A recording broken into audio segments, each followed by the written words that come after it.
welcome. You are watching QTV and you are watching the Week in Review. I'm Ade Darami, as I was last week and the week before, and I'm the host, and co-host is my friend and colleague, Mr. Mboch. Mr. Mboch, welcome to the program. Cheers, Ade. Nice to be back. Good to have you back. And we have Lamindi Sonko doing the signing now for old and new viewers to the program. It's called the Week in Review because we take 10 big stories, or 10 interesting stories, let me say, from the week just gone by, and we kick them around a bit and discuss them in some detail, probably in greater detail than they would have gotten on just the news broadcast. And they're ones that we think are particularly interesting. So I hear you thinking, what's on the menu then? Well, first up, there's the opinion poll looking ahead to the 2026 elections. What do the people think? Certainly, what do those who were polled think? Also, a drifter. These are the people who drive around recklessly, sometimes injuring other people, killing people on occasions, and injuring themselves and destroying cars and property. Where one of them has been, well, not more than one. One has been sentenced, very, very stiff prison sentence, and we'll discuss that case and some others. Also, food security. Gambia makes a great play about its interest in food security for the nation. And of course, they've just won an award for exactly that. And a former military man, he gave an interview on the radio, which was also broadcast online, and he's probably regretting that he did so. Why? Because he's ended up in court. Also, we go outside our borders for at least one instance. Cabo Verde, our neighbor, has just endured a very, very heavy storm that caused considerable damage. And I'm not ashamed to say I wept when I saw it. Also, we have Magistrate Kurubali speaking about people with disabilities and how they are treated and denied their rights here in the Gambia. So these, some of the stories on tonight's show. So I mentioned at the top the opinion poll, CEPRAS, Center for Policy Research and Strategic Studies, held this poll conducted in conjunction with Gambia Participates, and there were some interesting revelations from the results of the poll. Have a look, have a listen. The nationwide public opinion survey collected insights on major political issues, including President Barrow's third-term bid, the likelihood of Ousainou Darboe entering the race, who might lead a prospective coalition, and whether Talib Ahmed Bensouda should run even in the absence of a party endorsement.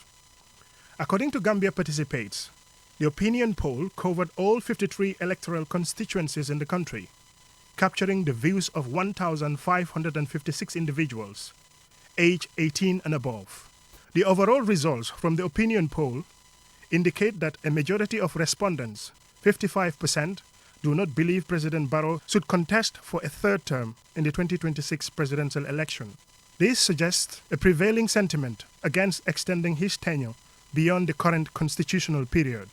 35% say yes, 55% say no, and 10% say they're not sure. 10% say they're not sure.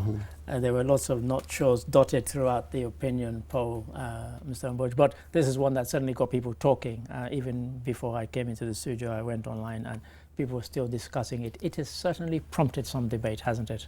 One of the statistics there says that the likely winner, of the 2026 elections, well, 31% voted for Barrow, 18% Bensouda. You see the difference. So a lot of people, 31% of those polled, think that Barrow will win, the 2026 elections. Never mind whether they want him to run or not. That's right. See, that's how it sort of works. Well, it is. In fact, just a quick anecdote with PDOIS and Halifa Sallah. Yes. You know how many times I've heard people say that, well, I want him to win, but I do not think that he will win, so they vote for somebody else. This is it, yes. That is a very interesting the so-called tactical voting. That's what they call it. And so many things came out of this.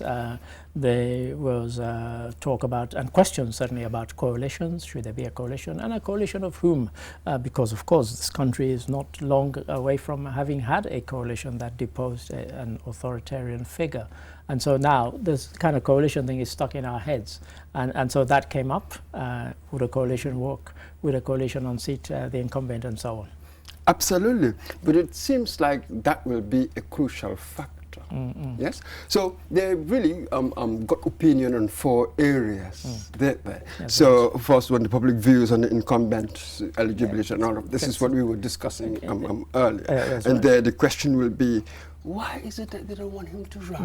Quite. We will come, we can come back to that. 55% yes, of them said that. That's right. So the second one was perceptions of opposition leaders and potential presidential candidates. That's right. So you get to know about Darboe and the rest. So maybe we should actually go into that, and you might have a few questions there. So let us, because particularly that, because of course the person who stood against him the last time was Usainu Darboe, and came up short. But, you know, there's a possibility, we listened to the UDP, that he might run again. And so there has been that debate. Yes, but I wonder how much, what weight, as it were, this survey would have on their decisions. Well, because according to this survey, isn't it, 59% do not want Darboe to contest in 2026. That is an interesting well, this one. is true. Only 27% in favor, 14% unsure. That's right, that's right. And what I pointed again, because I'm always doing this, I joined the debate just before we came in the studio on one of the Facebook pages. And I said, no need to get hysterical. It was 1,556 people, albeit spread across the kind of 53 constituencies of the country. Nonetheless, it's a small number, and there's always a margin for error, you know, because you don't know who they spoke to and their affiliations all the time. So don't get carried away by it. Nonetheless, don't dismiss it. Absolutely. We were just discussing this the other day, this morning actually. Methodology. Size of the sample, how much, of course, that matters. Is the sample weighted? In statistics, they have all of these concepts. So we hope that in the coming days, Sepras will actually explain to people and say that the methods they use, that's standard practice, as it were, in statistics. This is nothing new.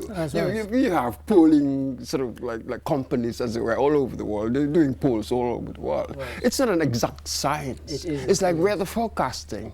You are going to get so much wrong. But that in itself doesn't invalidate what it says, because on a good number of occasions, actually, they get it right. It's just that when they get it wrong, everybody remembers. Well, this is it. And so I mentioned the number, and I also mentioned the fact that it seems to have, I guess because the election is around the corner, it has sharpened everybody's minds, and so there's been quite a reaction to it, albeit, you know, as a small sample of the potential vote, but, you know, it's spread across age groups and across the country, and so because of that, people are taking particular attention, paying particular attention to it. Absolutely. As a journalist, of course, we love these things. What trends are emerging, or what patterns and stuff like that. But if I were a politician, I wouldn't. Not so much. You know, of course, you will read it and perhaps have at the back of your mind 1 or 2 things. But we all know, wasn't it Harold Wilson, the former British Prime Minister, who once said, a week is a long time in politics. It really is. We've got over a year to go. Yes, and even with this 55% not wanting Barrow to rerun, somebody described it as a kind of incumbency fatigue. Well, this is it. Stuff like and that. You can get that. You can get that. Yeah, and also I think one of the things that not this poll, but certainly what we've seen in other countries where people who were running against an incumbent had big followings on social media, and they kind of swayed the Western media particularly. These were almost always African countries, and they always swayed the Western media towards thinking, oh gosh, this person has a real chance to unseat the incumbent.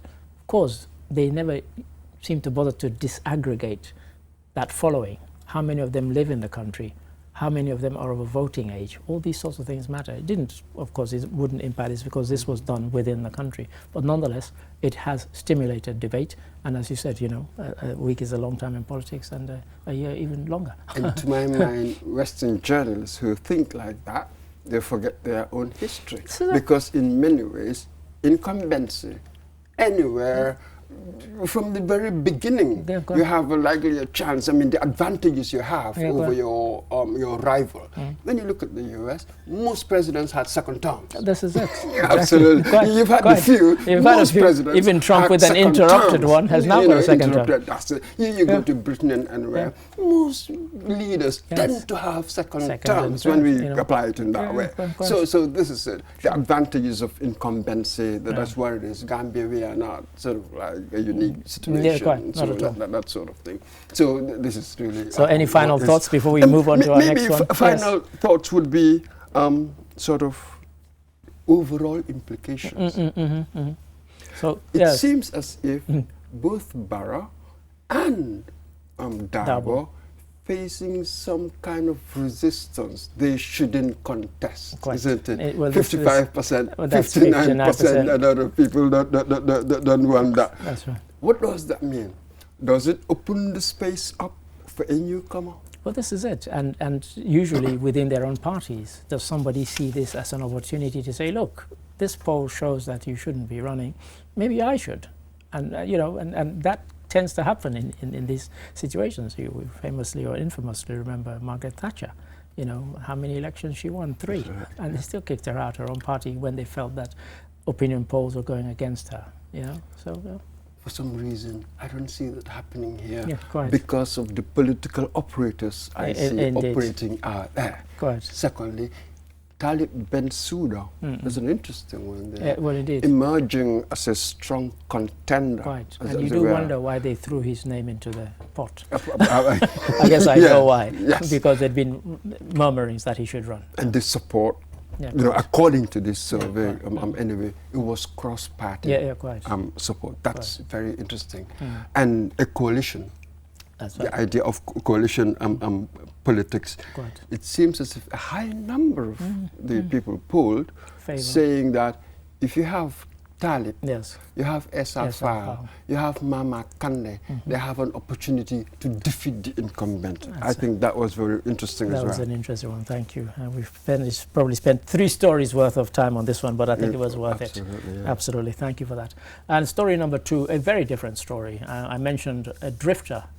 Let's call them here, where they're kind of joy riders if you're living other parts of the world. People who drive around recklessly, spinning their cars, spinning into walls, and occasionally into people, injuring and killing people. Well, this week the courts seem to really get serious or mad, I'm not sure which, with them. Have a look, have a listen. Malik Baji, a convicted drifter, was on Tuesday sentenced to 3 years imprisonment with hard labor for reckless and negligent driving. The incident, which led to his conviction, occurred on July 18, 2025, when Baji, behind the wheel of a Mercedes-Benz in an accident widely said in online footage, can be seen recklessly driving into a school zone in Abuko, striking a 13-year-old pupil. The court heard that Baji entered an area designated for the safety of children, driving with such carelessness that it resulted in severe injury and lasting pain for the young victim. Presiding Magistrate Ismail Diba said the court's rule is to uphold justice, protect the public, especially children, and deter others from similar recklessness. Mr. Mboj, when I heard the sentence, it was quite ironic because on the day of this sentence, I had been on the This Morning program and I had said here on QTV, and people can find it, I said, don't they give hard labor anymore?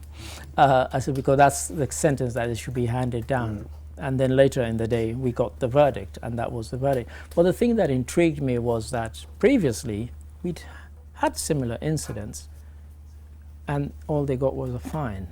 So if we've always had these laws on our books, why is it only now? Are they bowing to public pressure and now handing down stiff prison sentence, not just imprisonment, but with hard labor and fines on top?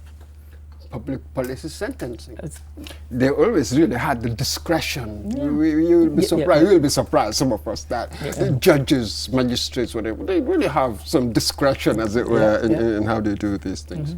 I think you are right.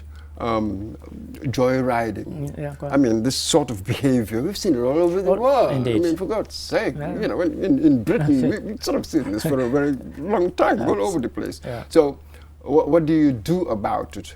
First, maybe let's understand it. You know, this term came into currency in the late 70s, at least in the English-speaking world, teenage kicks, as it were. But societies have also realized that very soon kicks can turn into a menace. So this is it. That's it. So you come with a social policy to deal with it. Yeah. This is something that we must deal with because you are putting somebody else's life at risk. This is Wasn't it? This one, they hit a 13-year-old. Broke both his legs, and That's there was a it. danger he might lose, though luckily we were told he's not going to lose either leg, and the doctor said he will walk again, but that potentially could have been his fate. Absolutely. Yeah. And parents, Yeah, quite. these kids, they can't afford to buy a car. This is it. You know, from what I can gather, anyway. So where do they get these But cars? what was intriguing was that parents in the court were uttering threats at the judge, to the extent the judge had to be taken out the back, and they also threatened the journalists who were there just to report on the case. And so it tells you something of the attitude. If that is the way the parents behave when their child has almost killed somebody, then, you know, no wonder they behave like that. Only God knows what kind of society we're in right now. I've so many times said that I grew up in Banjul, lived in Banjul North. When I went to Banjul South and I'm misbehaving, another adult will come out and, you know, put me right, and then will take me to my parents, and my parents will add on to that. That is it. So now there's a lot of talk about a community sense of this solidarity and all of that. But the behavior betrays these assertions. Well, true. You know what I mean? And the thing is, when I mentioned something similar, when I was caught fighting in Victoria Park in Freetown, somebody actually asked me for the name of my father. I told her, and she went and reported me to my father. Nowadays, you would never dare, because you know the child is not going to tell you, or they give you some bogus name. And when I tell people this, they don't believe me, but it's the truth. But that just shows you how times have changed. And now, as I said, the courts are now handing out, because following this, there was another case, an equally stiff sentence. And, you know, people have been applauding the fact that, yes, okay, you had the discretion, now you're actually applying that. Absolutely. So that community glue, at least we can agree on something, that community glue has sort of thinned in many ways. So this is it. This is an issue. Public policy sentencing, the police, the courts, everybody come together. We have a plan that can work. This is nothing new around the world. Indeed. We've seen it. How have all the countries dealt with it? Can we come up with our own idea? But you've got to deal with it. You know, so let me really. throw this into the pot, because on one of the forums that I joined, more than one person said, why don't we find somewhere for them, and I've heard this all along, for them to do this kind of thing. You know, take it off the streets, find a place where they can go and rush and spin their cars and crash their cars and, you know, break their own necks or whatever it is they do. I've heard that sentiment, that, it's because they're bored and they're this and that, that's why they're doing it. But to me, it doesn't wash particularly, I'm afraid. No. Why don't we say that, well, people who take drugs, they damage only themselves, they're smoking it or they're doing that. Why don't we create a space for them to go and do that? That is not a good argument. No. Logic, to my mind, is very poor, really. The state must decide certain acts are dangerous. They could kill each other. Yeah, well, indeed. Yeah, See, accidents can happen kill with themselves. that kind of recklessness. Yeah. So you improve sort of the opportunities for right. accidents and tragedies to happen. Right. So to me, that's not a good argument. The good argument is that we know that this youthful energy teaches so much energy. How do you canalize it? Yeah. This is why earlier on I mentioned parents. They must come in. You know that your son, your daughter will have lots of energy. technology. So how do we put this into good use? Sure. Hey, we all went through similar things when we were teenagers. There's nothing new in that. Quite. We knew. It's just taking a different form. It's just taking a different form. Yeah, and the systems, what you have in place actually, fits into that. With us, it was about sports and all sorts of to expend that energy. To expend that energy. And there was an idea that if you behave in a certain way, you're a good boy. And we all wanted to be good boys. You know what I mean? But now, it is as if the model is, I'm the bad boy. Bad boy. Right. They go around feeling proud about being the bad boy. Right. And extraordinary situation. And calling themselves outlaws. Calling themselves outlaws and all of that. That's a loss of civilization, for God's sake. Absolutely. Thank you for that, Mr. Mbodj. Story number 3, again, very, very different. This government in the Gambia and governments around Africa, possibly around the world, they talk a lot about food security. But how do you measure whether you are measuring up to the bold claims of trying to bring food security? Well, guess what? The Gambia has just won an award for its efforts. Yes, indeed. Have a look, have a listen. Start of every project in our sector comes with ambition, but very clear goals to bring about lasting and meaningful changes in the lives of our farming households. Today, I am proud to say our efforts towards that are not only bearing fruits, but also recognized at an international stage. Let us scale what has worked. Let us learn from what has not worked and innovate for the future, because our work does not end here. This is just the beginning. Mr. Mbodj, before we delve into this, I did smile when I heard it. I wonder whether the minister was deliberately making a pun when he said our farming efforts are bearing fruit. Yes.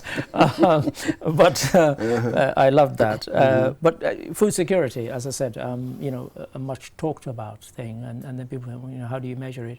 How are we getting on? And this was, a kind of major international award, and some of the funders, World Food Programme, for example, they were there and they were praising the Gambia's efforts.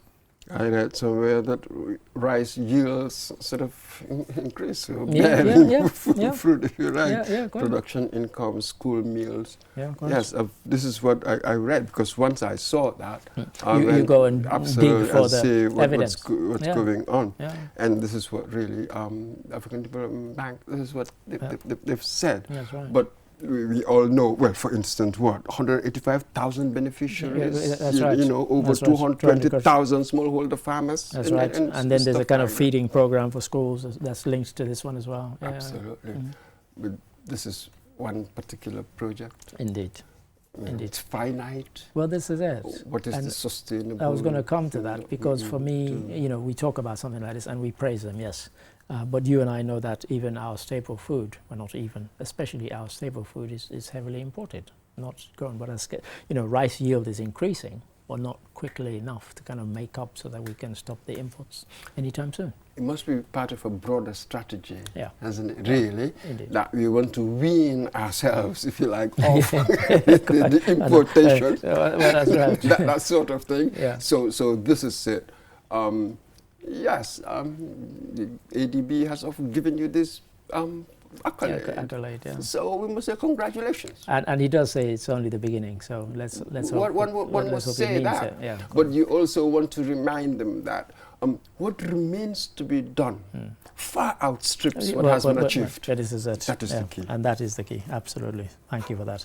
And now story number 4 could not be more different. A former military man gave an interview on radio, and his radio host did say to him, "Are they going to allow you to leave the country after this?" Talk about prescient words. Have a look, have a listen, and you'll find out exactly what happened.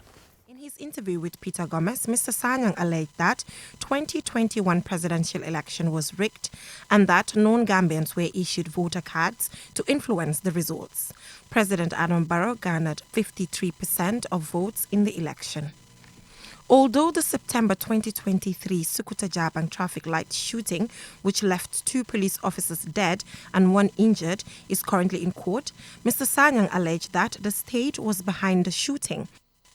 alleged the Sukuta Jabang, which I've mentioned many, many times. I drove by that night and my car was held up for 3 hours and I was wondering why, until somebody called me and said, I hear there's been a shooting. I said, shooting? He said, shooting of 3 police officers. I said, no, you're insane. But that was that. But this chap, Abdoulaye Sanyang, made some very bold claims, including his role in bringing ECOMIC to the Gambia, amongst other outlandish claims. But it was the one that stung was the one about the rigged election and, of course, about the shooting, because these were serious allegations. And, of course, he mentioned that they were involved in burning down APRC Bureau. Landed him in hot water, to say the least. Outlandish indeed. Yes, exactly. And funnily enough, with the arson aspect, in 2016 he said, part of whatever that burns down, set it alight, and the like. Afterwards, most of us said, good, because we had this perception, we had an idea that they were keeping all sorts of that sort of thing in there. We said, absolutely, fantastic. But of course here, arson is arson. You see, our consideration was just merely political. Here we're dealing with a legal issue. Absolutely. It just got me thinking, why did he say all of this? For me, because I watched it, and it was in 3 parts, and it's still online if people want to watch it. He was so relaxed and at ease, and of course Peter has this way of putting people at ease, and he just seemed to open his mouth and let it run, and run, and just ran himself into more and more trouble, more and more outlines. Some of them you would have dismissed, particularly his so-called pivotal role in ECOMIC coming here. That's just arrant nonsense. But some of it, the kind of seriousness of the allegations, particularly the shooting. I mean, that case, as our colleague Jennifer said there, is currently in court. And I've been hearing the same rumors. And of course, he said, that he will release his evidence when the time comes. But I guess if this ever comes to court, then that might be the time for him to release his intelligence, as he called it, that he had on that particular shooting.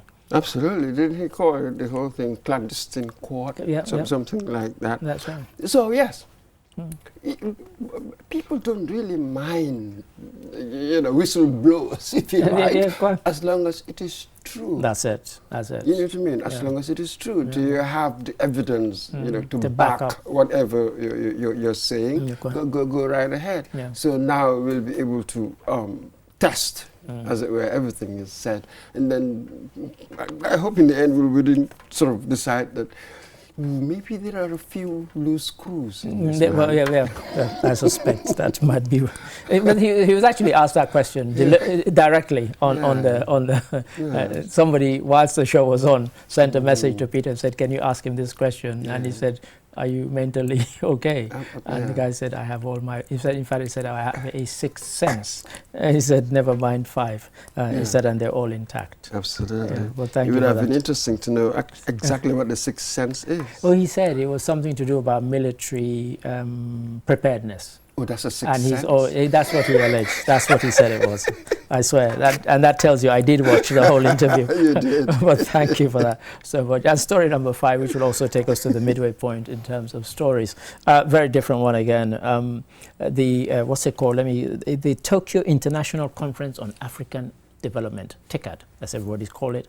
And this wasn't the first. No, it was the 9th one. And the Gambia sent a high-powered delegation. Have a look. Have a listen. The event got underway with a bold proposal from Japanese Prime Minister Ishiba Shigeru to establish a new economic zone integrating Africa into the Indian Ocean region. The aim, stronger partnership, deeper collaboration. Representing the Gambia at the high-level summit is His Excellency Vice President Mohamed B.S. Jallow, who arrived in Japan at the head of the senior government delegation. On arrival, the Vice President was warmly received by members of the International Youth Fellowship.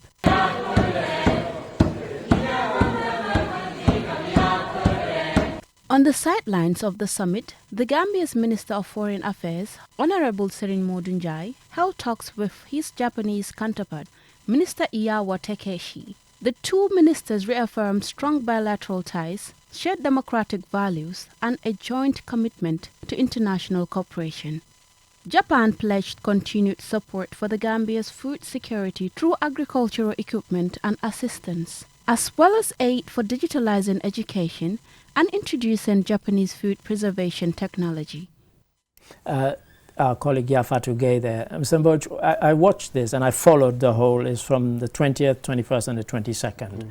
And several countries, Zimbabwe, South Africa, Kenya, Mauritania, what else? Several actually sent their presidents, not their vice presidents. Sierra Leone sent the chief minister, not the president. And it was quite interesting. A colleague of ours, Corker, in fact, I called him to my desk because he said to me, why do we keep getting these conferences where one country summons everybody? I said, wow. I said, what's the guy's name? Mado, the journalist. He posted exactly the same comment on his, and then I said to him, well, because I followed it, I can tell you. For example, Uganda signed a $100 million deal, and the Japanese businessmen are actually going to Uganda next week to get the process up and running. South Africa announced similar deals, so did Kenya, and so did several other countries where the presidents had gone and had struck deals. And I said, that's why they go. You know, it's not always just for a jolly. But yet again, they summoned all of us. The African Union were there as well. So yet another one. Next time it will be China, and the time after it will be Russia.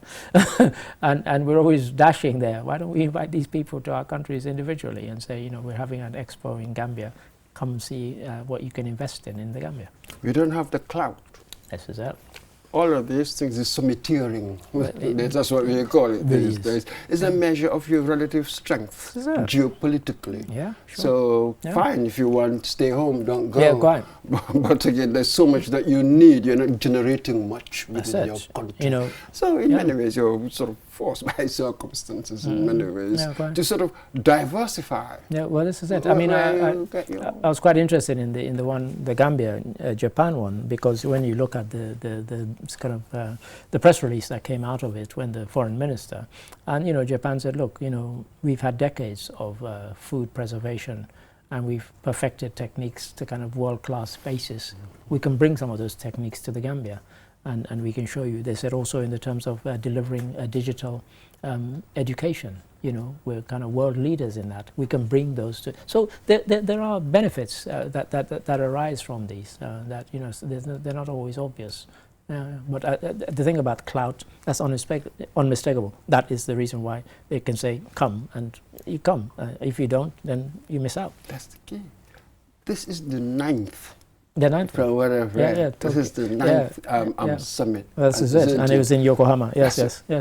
Going back, any headline difference, as it were, possibly, you know, there are certain areas, from the first one certain to this levels where, you know, they're making some difference. Sure. But just when you think about it, this is the 9th. Yeah, quite. So what has it added, as it were? Yes. Because the South African president was actually called to host one of the sessions.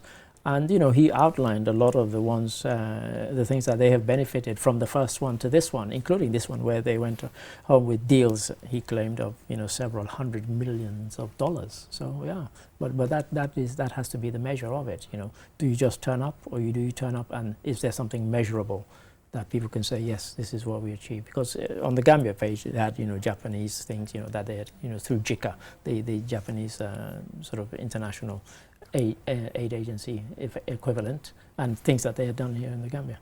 I think this is the key. What is it that we need? Quite. Which are our priorities? What can I get from you?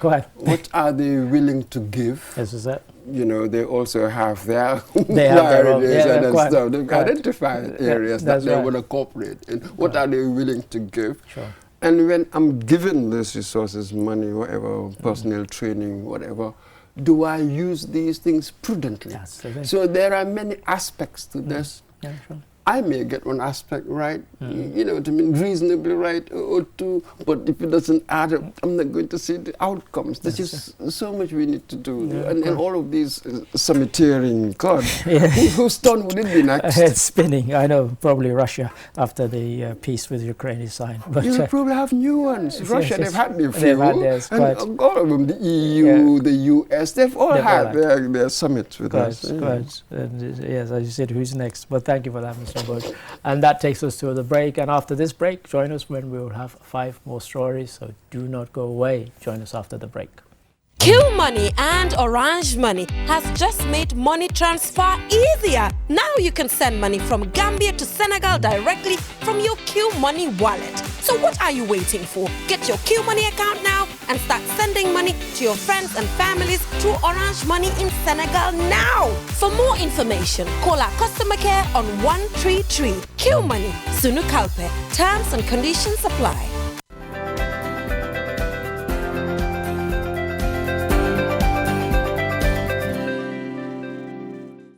And welcome back. You're still watching the Week in Review, and I am still at Idarami as I was in the first half, and across the table from me still Mamadou Mbodj. He hasn't run away. And still doing the signing we have Lamidi Sonko. Gentlemen, thank you for being here. Cheers. And to you, the audience, if you were with us in the first half, thank you for staying for this second half. And we'll crack on. Story number 6, one very close and dear to my heart, and so no apologies for choosing this one, but it's something that has impacted a very stable country economically, financially, and otherwise politically in some might say the most stable in the ECOWAS region, and that's Cabo Verde. The storm Erin descended on the islands. There are 9 of them that are inhabited, and it caused considerable havoc. Have a look, have a listen. This is how people normally see the island of São Vicente, which even Cape Verdeans refer to as the island of culture, due to its museums, theaters, and art galleries. However, all that changed last week. The rare and destructive floods, which were triggered by Tropical Storm Erin, leading to 193 millimeters, 7.6 in of rain in just 5 hours, far above São Vicente's annual average, left at least 9 people dead, several more missing, and displaced more than 1,500 residents. It also caused widespread damage to homes, roads, and infrastructure. As a result, the president of Cabo Verde announced that, such is the destruction, a state of emergency will remain in place for up to 6 months. This is to allow for immediate mobilization of national resources and international support to address the crisis. Mr. Mbodj, as I said, people know me. I'm always going on about Cabo Verde and how stable it is economically, politically, and otherwise. And I contacted friends in São Vicente, and thankfully they're all fine. But this really was shattering for them. They'd never seen anything like it. I spoke to people who were in their 60s and 70s. They'd never experienced anything such a short space of time. The wind, the rains, and the havoc, the sheer havoc that it has caused. Biggest festival other than the Carnival, the Bahia das Gatas festival, had to be cancelled. That's one of the biggest money spinners for the island, and all of that. I mean, like I said, literally I wept. Who was asked, what's the most difficult thing about politics? He said, events, there boy, events. That's exactly it. Yeah, quite. So here we've had it. Yeah. Immediately, what do you think about? Climate change. Climate change. It's getting so closer because Dakar was well also as well. Severe flooding. Severe flooding as well. And Dakar is only 660 kilometers away. That's it, just over 600 kilometers away. Yeah. So this is the key, Ade. Events will always happen. How do you deal with that? Yeah. What have we seen? The response from the diaspora, quite. Immediately, putting a fund together to respond to that. International communities. Regional, yes. I think Madabio went over. Madabio went over. Mbalo went over. So there was that regional support. So this is it.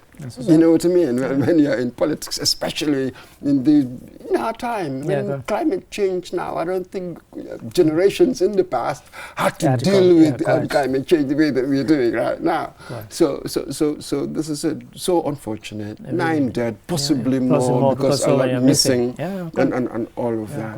quite. But what do we have as it were, as kind of consolation? One trusts the people of Cape Verde, this is their it. government, Yeah. they'll come back from this, they will rebuild, because they have got a reasonably good government. They really That is do. why in most metrics about That's good right. governance and the rest of it, they're always high up there. Well, this is it. I even downloaded the presentation the following day after the final bit of the storm had gone by the president, the minister rather, and he had all the ministers who were responsible for various bodies, and they all gave unbelievably detailed presentations about what they were going to do and what they needed to do to rebuild. So very competent government, and when I showed it to a colleague, it's like, wow, these people really know what they're doing, and let's hope they do. This is it. This is why they've been consistently high on certain metrics. Yeah, quite. That's really what you have in the end. Just as we said, events will come, but what do you have in place to respond to events? You cannot stop events, can you? They will always but happen. at least, how do you respond? How do you prepare yourself to what you couldn't foresee? Yeah, quite. Yeah, that is the question. But literally, I was going to go over. I was originally going to go for the festival, which would have ended this week, but I wanted to go and help with the kind of cleric effort, but they said, no, it's all right, don't come. Come in February instead for Carnival. But thank you for that, Mr. Bush. Story number 7.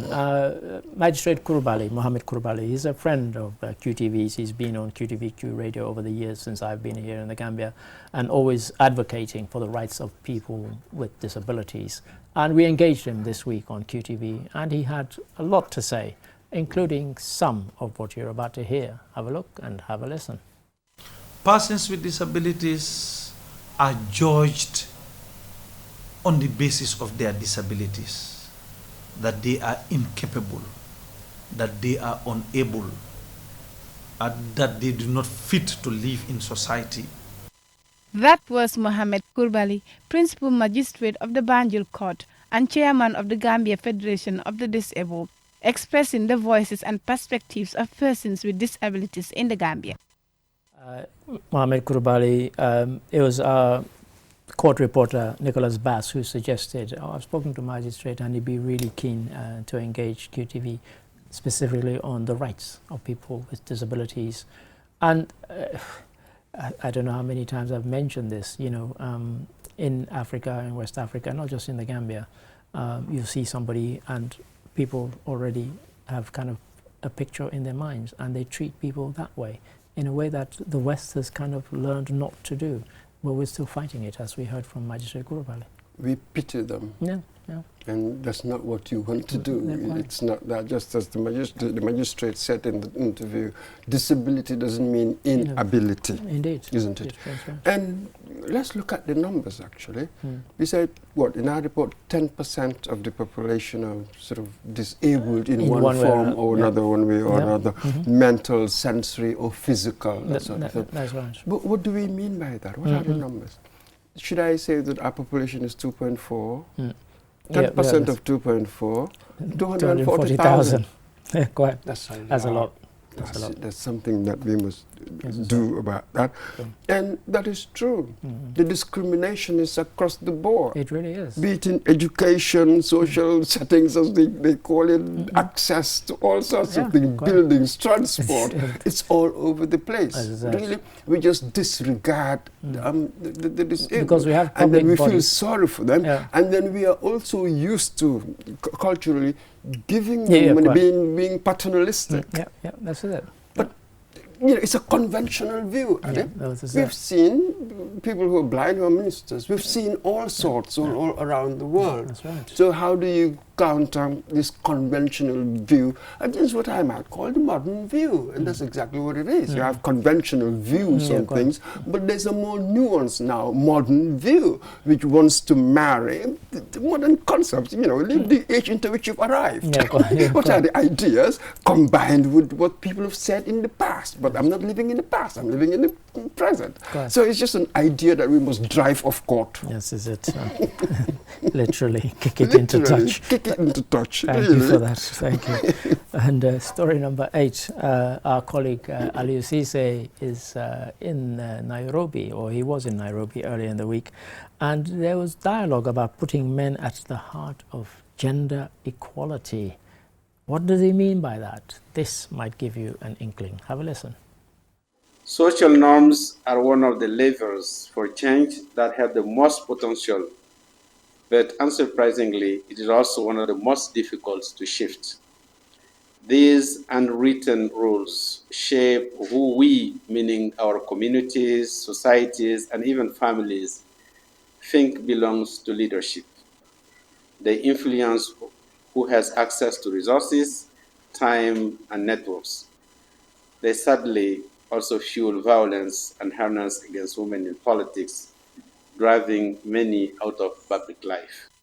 And Mr. Mboj, this could almost be commenting on the previous story about social norms, etc., and how they influence, behavior and so on. And of course, as our colleague Aliou mentioned in his story, in terms of certainly representation at parliamentary level, Gambia is one of the worst in Africa. And yet now they're trying to get men involved in saying, you need to change your attitude. But when it's very entrenched and they are scared of losing the kind of dominant position, are they likely to buy into that? But this is absolutely correct. For a very long time, I remember having discussions, especially with people who call themselves feminists. Yeah. I would say to them, without men, your agenda will fail. Yeah, quite. Because we all know, girls, boys, whoever, the voice that your father has in your life. I take it from that angle, really. The father is just so important in people's lives. And the nature of human beings, you need one male, one female. You have to do things together. So if you want any social change, both must be involved. You have to bring them on board. It's just simple reality. And I think that there's a certain level in which things are changing. Attitudes are. Never mind what we think that we are doing. We've seen it over a long time, over long time periods, over long horizons. People just gravitate towards something, but they do not quite know it at the time. So our attitudes towards women, they're gradually changing. It's just maybe, I don't know, we are in a hurry and people think that we can short circuit certain things, but it seems that with human beings we are far more complex than that. No wonder a newborn baby would have to stay with the parents for about 20 years before you can go out and really do for yourself. Indeed. We need a long tutelage before you have that shift. And certainly men need that before they will be, because it says putting them at the heart of gender equality, and I think that's in the end it's a class thing. I know that we don't like talking about that, but we all know that with middle class people, their daughters, they go to university, they get all that's right, they get a career and everything, and a profession and so on. Can you hear what you said? Absolutely. In the end, it's a class thing. Indeed. We don't like saying that, but it is. But it's the truth, the brutal truth. Thank you for that. And now our penultimate story number 9, Victim Center. They've unveiled photos, videos at a documentary at an exhibition that's on as I speak. Have a look, have a listen. TRRCB, the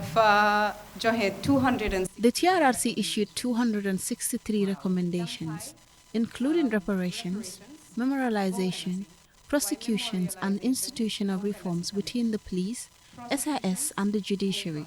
Many laws still need to be reformed. Implementing these recommendations is a complex and long-term process, and it will take years of continued effort. And there we have, the Gambia Center for Victims of Human Rights Violations. So,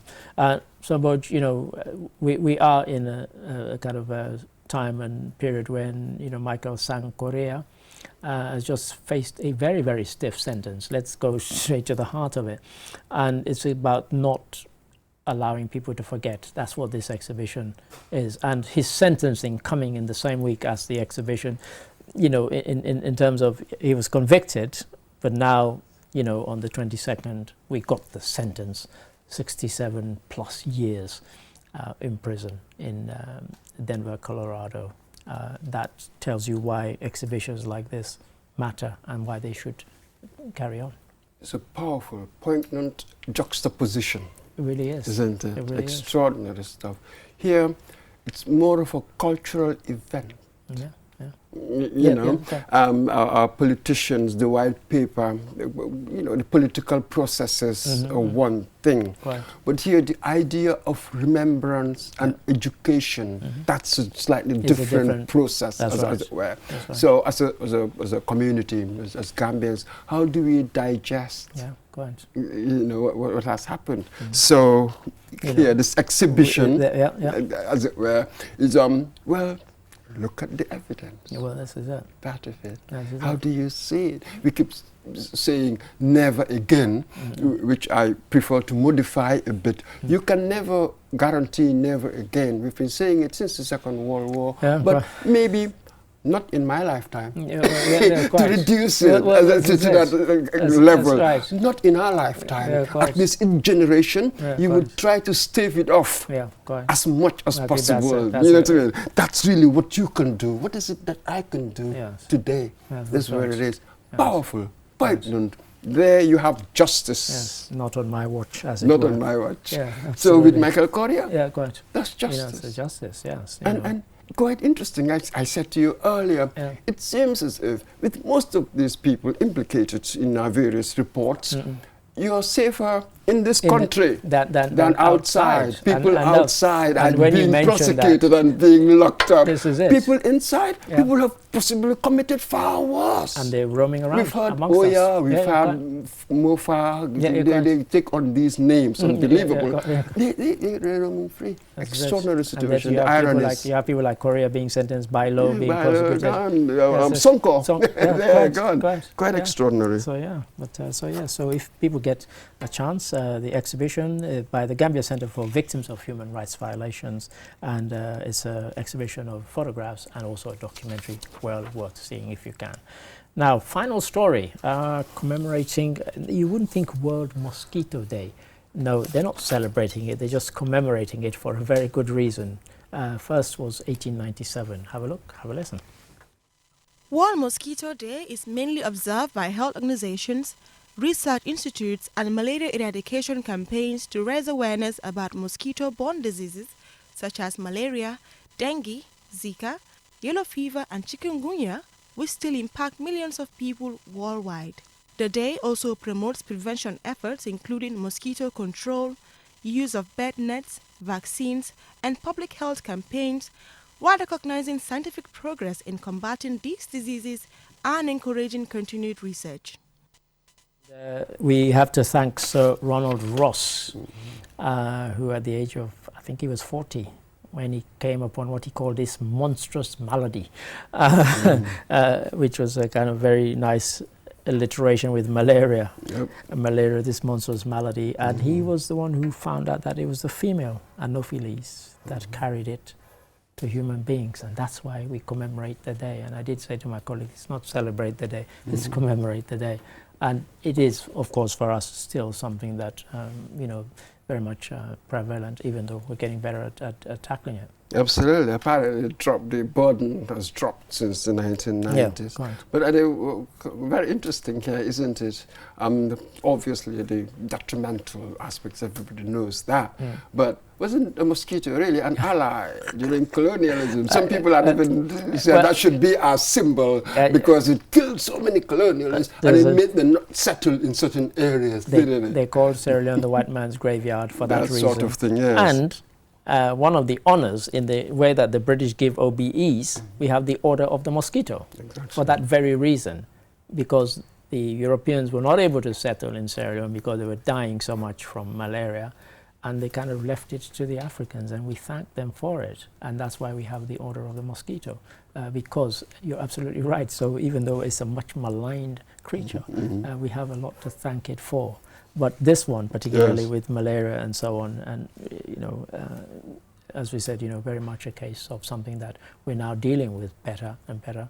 And this was the breakthrough, because once they made that breakthrough, they realized, this is what we're dealing with. Because as we very well know, even the name is a misnomer, malaria.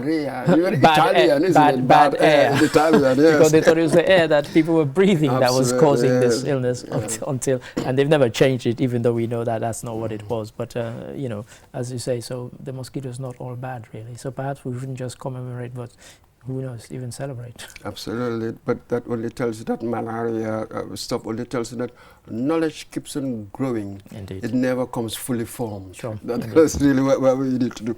That's it. So with malaria now, there are vaccines now. Vaccines, of course, it's not just the spray, not just the bed net. Yes. There's now a vaccine for newborn babies, For newborn administered the babies first that time this week. Absolutely, Yeah. because we also know that you do have this drug resistant What and is it? insecticide resistant strains of malaria coming up. So you've got headwinds and tailwinds, as it were. Yes. But the idea is really to eliminate it. Indeed. Some countries have done it. That's It right. is doable. It's doable. It's doable. Thank you for that, Mr. Mboj. And that takes us beautifully to the end of the program. It just leaves for me to say, Mr. Mboj, thank you for your interjections. As Cheers. ever, Cheers. fantastic. Cheers, Adi. And to you, of course, Lamidi Sonko for the signing. And most of all, to you, the viewer, for watching until we come your way again next week.